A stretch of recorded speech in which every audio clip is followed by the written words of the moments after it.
Mhm.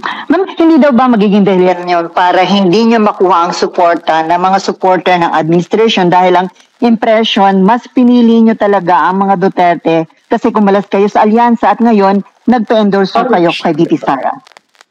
Para sa akin, pinili ko lamang ang tama. Kapag labag sa batas, hindi tayo pwedeng sumang-ayon at lihis na sa politika. Hindi naman politika at kampanya ang pinakamahalagang bagay sa ating buhay. Ang importante, manindigan, pangatawanan ang tama. Marami ng kamali. Ako hindi ko na naintindihan ang takbo ng administrasyon kung sino yung mga nag-a-advise.